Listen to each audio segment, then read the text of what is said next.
welcome back to my channel. If you're new here, welcome. My name is Natalia and I'm so excited for today's video. So make sure that you grab your glass of wine, cup of tea, cup of coffee, whatever it is that you want to drink, because we are in for a chit chat. I wanted to set the vibes. I'm sitting on my bed. I have my PJs on, my headband, no makeup. Partially because I just got a facial 2 days ago and I'm really trying to let my skin breathe as much as possible. But I want this to be and feel like we're at a sleepover, or we're just getting together and talking girl stuff. So let's get into it. So I asked you guys over on Instagram. If you're not following me on Instagram, what are you doing? Go and follow me on Instagram. I asked you guys for some questions regarding girl talk topics. I knew that this first video I wanted to center around toxic friendships and toxic relationships, and it's more than likely gonna be a two-part video. One, because I have my cousin who wants to join and she wasn't able to come film with me for this first part. And two, because I got questions that were kind of all over the place and I don't want to pack them all into one video. So if you guys do enjoy it, make sure to leave a big thumbs up so we can get a part 2. And yeah, let's just get into the questions. So me, as a 27-year-old girl, I've had my fair share of toxic friendships, even toxic relationships, and I wanted to just get some questions from you guys to know what you guys want to know, like my opinion as far as this certain situation goes. So most of them, funny enough, were about friendships rather than relationships. And that was interesting to me because when you lose a friend or have to end a friendship, it truly does feel like a breakup. And in some ways, if you end a friendship with a really, really close friend, it can feel worse than a breakup. Friends hold such a significant place in our lives because when you are in a relationship, the end goal for most couples is to bear children or to raise children, to get married, or just spend your partnership together for the rest of your lives.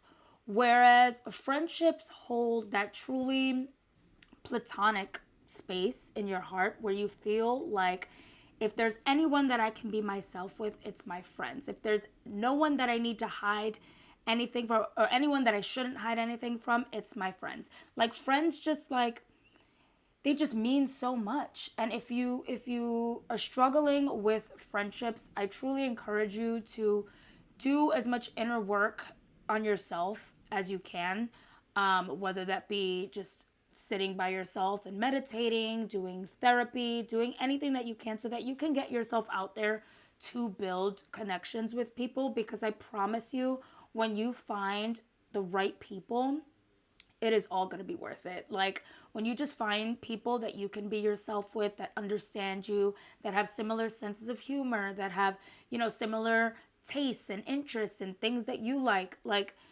there's nothing like that. There really isn't. So along with the beauty of what is friendship, there are very, very many toxic friendships. Now, how do I define a toxic friendship? Basically, when you've gotten to the point where people are holding you back, people are making you feel bad, putting you down, people are not respecting you and your personal space, when people are not respecting you and the decisions that you make. Those are just some definitions of toxic friendships, at least to me, and at least ones that I've personally experienced. So one of the questions that I got that stuck out to me was, again, revolving around friend breakups, but specifically how to be a supportive friend without overstepping your boundaries or crossing the line, in a sense. This, I want to say, falls in line with toxic friendships because if you feel like you have a friend that you can't tell anything to, that you can't be straight up with and be honest with, maybe that person isn't as close of a friend as you originally thought. Our jobs as friends are to be that helping hand and be there for the people that need us most and when they need us most. And at the same time, your job as a friend is to sort of keep people in check. I expect my friends to keep me in check, and I know my friends expect me to keep them in check. If they do something that I don't necessarily agree with, it truly depends on what, and you really have to analyze the situation because it can be different. Like your approach can be different depending on what it is. Let's say being supportive in a sense that, let's say your friend is making a big move where they are moving to another state to follow a guy or a girl, whatever. Those are situations that you have to sort of be careful and walk the line with and analyze very carefully, because your support can quickly come off as you just trying to tell someone what to do or tell someone about themselves and all of that. And that's never necessarily the case. So you just always have to make sure that you're reminding people that their best interest is all you have in mind. Like, that's all you focus on, is making sure that they are taking care of themselves and are being taken care of, especially if it has to do with a relationship. So that was where I kind of wanted to lead it into, is toxic friendships happening because of toxic relationships, and where being supportive kind of can be a tricky part to play, basically. So I actually have dealt with my fair share of this, and I think it's even safe to say that I'm still dealing with this with a friend of mine, where, you know, you watch people make moves that you 100% don't agree with and you 100% don't see the point in. And when you tell them and give them your opinion, it can come off wrong. It can come off as you being too into their business and whatnot, when again, that's never the case. So how do you approach that? My approach, and I'm just gonna be 100% honest with you guys, not all of my friends have agreed with my approach in the past, but have I been told, like, you know, I see why you said it to me that way, and I appreciate you doing that, and I should have listened to you. 100%. I've been told that in my life, across my friendships. Not saying that I'm the end all be all friend, you know, person that you should put on a pedestal, definition of the best friend. No, I'm really not.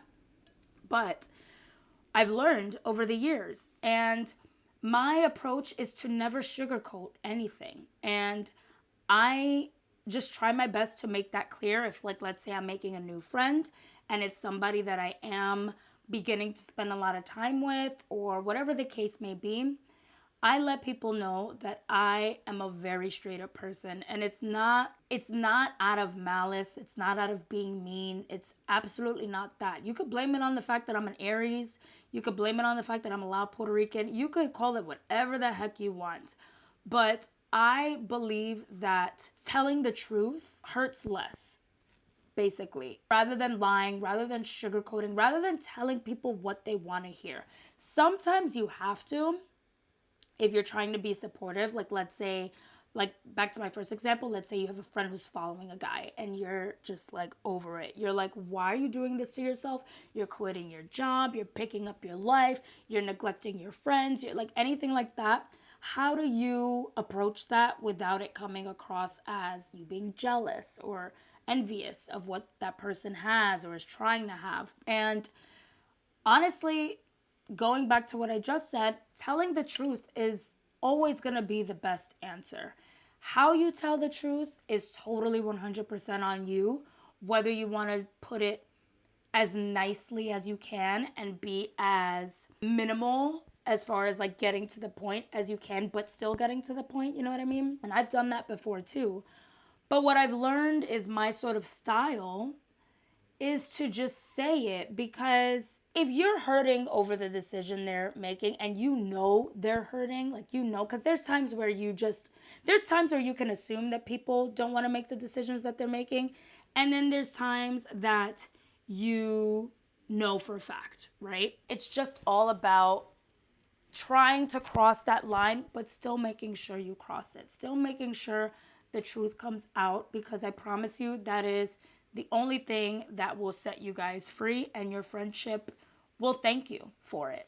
Your friend will thank you for it. So just be as truthful as you can when it comes to being supportive of friends when you don't want to overdraw the line or cross the line. That's the best advice that I can give as far as that goes.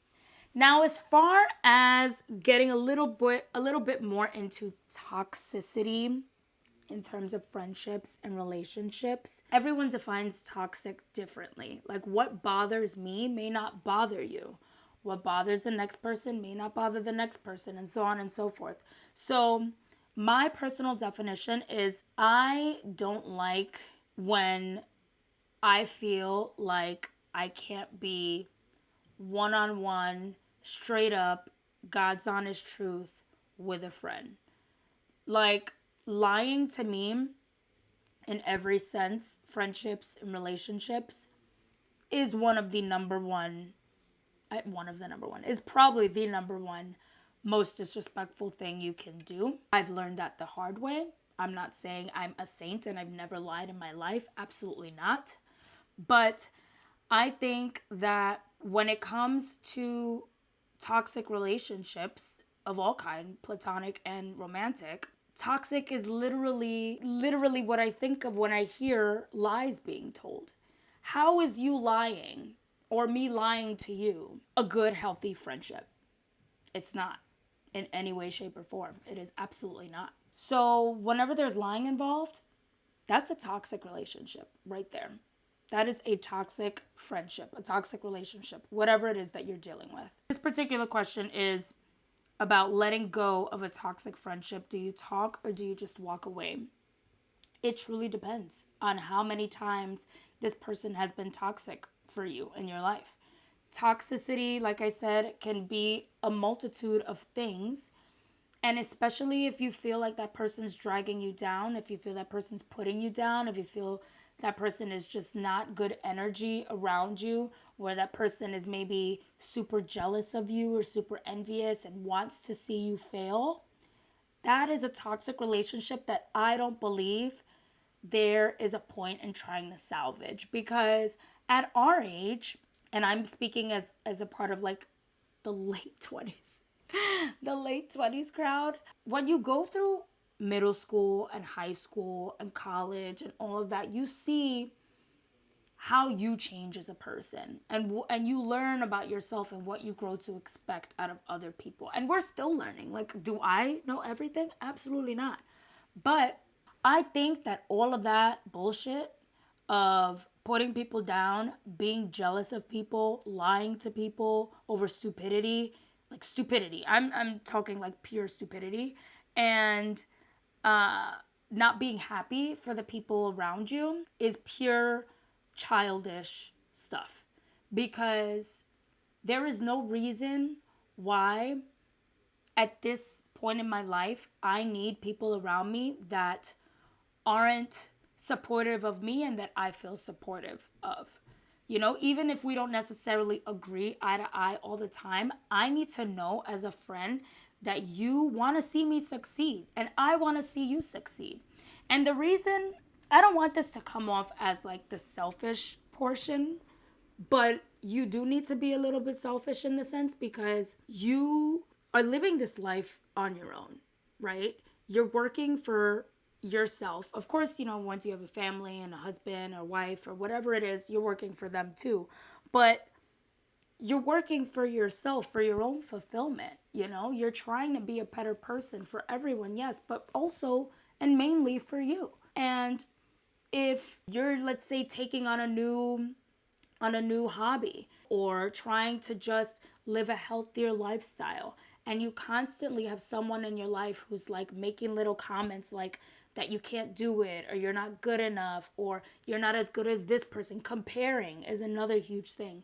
Like, that is purely toxic. And I feel like if it's gotten to that point, that's not a friendship that I want to have, because I don't have time to deal with people who don't want to bring good energy to the table. And if you bring good energy, you get good energy. That's how I see it. So I don't have time for people who don't want to do that and don't want to surround themselves around successful people, because we should all be trying to surround ourselves with successful people. Because guess what? that will literally motivate you to want to do better and be better. Because the opposite to that is misery, and misery loves company. Misery sucks in company. And when you have someone around you who's constantly miserable, who's constantly upset, chances are that they're going to suck the people around them, or try to suck the people around them into that. Who wants to deal with that? I need a sip of this wine because they're already getting hot on me because I'm talking too damn much. And then I say this with the caveat of course, if it's a long-term friendship, it's much harder to let go than if you first meet somebody and you get those senses off them. You're like, nah, get out of here. Like, I haven't even known you that long and you're already pulling that shit. Like, I really don't need you here. But when it's somebody that you've been friends with for a really long time, it can be really hard, and you can be wanting to talk it out and wanting to discuss it. But is this light weird? Like, I feel like that's a little better. Like, it had like this weird shadow here this whole time. What was I saying? So I feel like, so like when you've known somebody for a really long time, it can be really hard to just let them go. But if you've noticed that something's been a pattern, especially for a significant amount of time, it's not your job to change that. It's not your job to try and fix anybody. People are always going to move the way that they want to move. And those moves are going to be dependent on, or based off of, whatever they're going through at that point in their life, however they were raised, however they view you as a friend. Because the sad point is, you could look at somebody like a really close friend and be really hurt when they pull some bullshit with you. And it could turn out that they never looked at you that way in the beginning, in the first place. And that hurts. That hurts. So it's really dependent on the situation, and you really have to analyze what it is that you're going through. Sorry if I just hit my mic, but you really have to analyze what it is that you're going through and how you feel and how much this is impacting you. Because if it's impacting you to the point where you feel uncomfortable hanging around this person, you feel like you can't share the positive things that are happening in your life with this person, you don't need that. You don't need that. And I have dealt with this, and sometimes I'm still dealing with this. And it's all a learning process. We're all put on this earth to learn and to grow and to change. So when you have people that aren't okay with that, or have a problem with you changing, a problem with you succeeding, it's time to say goodbye. So that's how I answered that question.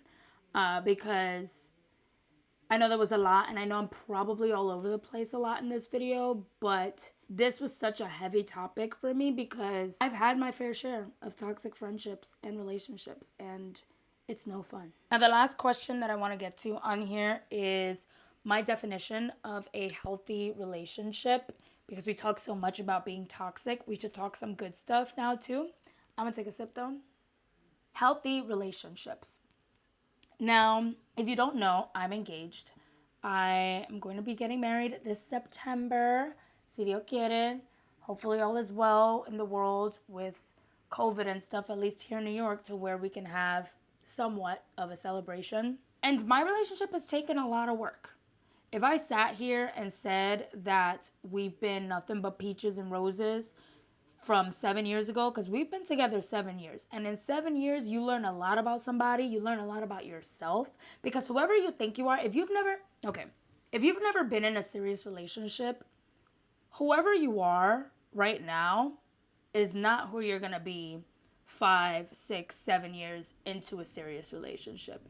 Because you learn so much about how to deal with another person and how much of a responsibility it is to maintain a healthy relationship, that whatever you think it would be your mindset going into it, chances are is not going to be your mindset halfway down the line. Because things that you swore that you wouldn't stand for, that you wouldn't be okay with, you may be okay with them. If it's the right person, you may learn to tolerate them. You may learn to even accept them, And I'm not talking craziness like cheating or lying and all of that extra shit. But I'm talking about, maybe little habits here and there that you were like, I couldn't deal with a man who did that or a girl who did that. And all of a sudden, you're in love with this person and here they come doing it. And you're like, oh, all right, well, just because I love you. So all I'm saying is, in a relationship, you have to just be prepared to work. Now, as long as you're prepared to do the work on yourself and on your relationship, it'll be healthy. It'll be healthy because when you are stubborn, when you are unwilling to change your ways, and not drastic changes, because you shouldn't be trying to change anybody, but unwilling to adjust to having to respect and be with someone else, because it's an adjustment. When you're single, I keep going off track, but when you're single, you can do whatever you want. You don't have to answer to anybody. You don't need to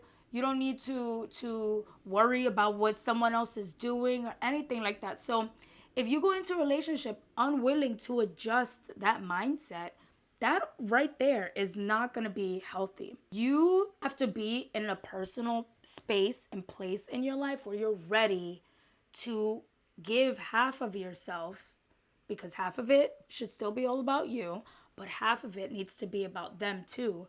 You need to be ready to give yourself and give your all into a serious relationship before you have one. And if you feel, which is okay, if you feel like you're not at that point yet, which is totally, totally fine, a serious relationship is not for you right now.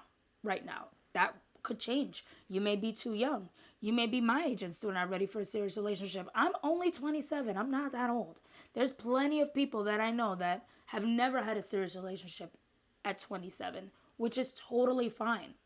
As long as you know that when you're ready, that when you think you're ready for that point, you need to be accepting of other people for who they are and as they come. I haven't always been the greatest at that. My fiance and I have struggled a lot over 7 years, as I would think most couples do over 7 years, because you're learning about each other. You're learning about yourselves. I've been with him since I was 20. So my entire 20s, which is such a significant portion in your life, my entire 20s was with a boyfriend, with a serious boyfriend. Same for him. He was 21 when we met. But at that point, we both wanted a serious relationship and we worked on it. If I could go back and give myself advice, would I have waited maybe before I took it so serious? Knowing what I know now and how we've ended up now that we're engaged and, very, very serious getting married, no.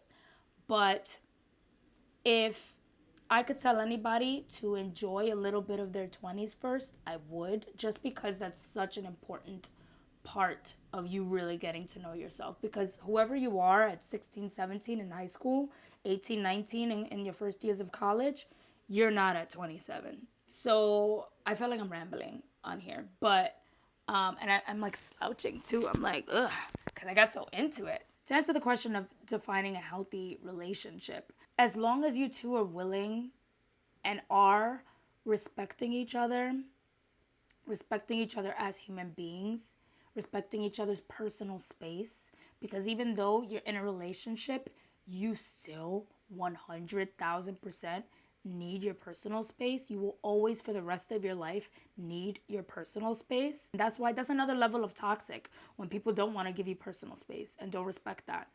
That is toxic with a capital T. Remember that. As long as you know that and as long as you are willing to respect that and are respecting that, and respecting people's feelings and emotions, because the way that you would handle a situation is not the same way another person's going to handle that situation. As long as you get to know all those things about yourself and the other person, you're going to be fine. You're going to be fine. And then, of course, comes the obvious stuff. Don't cheat on people. Don't cheat on people. Don't cheat on people. It never ends well. It never ends well. And I'm someone who has been on the other side of that.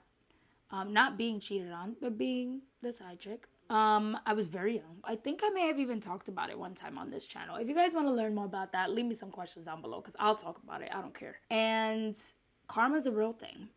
I can say that much. And it's not fun. It's not fun, because you also lose a level of respect for yourself. And the number one thing is to always respect yourself first and foremost. So that's pretty much that for all my rambling. I'm pretty sure this is going to be an almost 30-minute video. But like I said, please, please, please leave more questions down below. If you have any, What do you want to see in our next girl chat? I started this little series, or I tried to start it a while back, and that never went anywhere because your girl started getting other video ideas and whatever. But I really want to do this as a part of my channel because I love chatting with you guys, and I don't want to sound like a typical person. I get a lot of questions because I don't get a lot of questions, but I get questions from you guys like often, like on my Instagram and stuff. And I want to try and help you any way that I can. If you guys have personal things that you're going through and you want to ask about it, I won't say any names. I didn't say any names for anybody who asked me these questions today, so I won't say any names. And you guys can ask and I will answer with my best advice. So thank you guys so much for watching. Salud, and enjoy the rest of your day, night, whatever it is. I'll talk to you guys next time. Bye.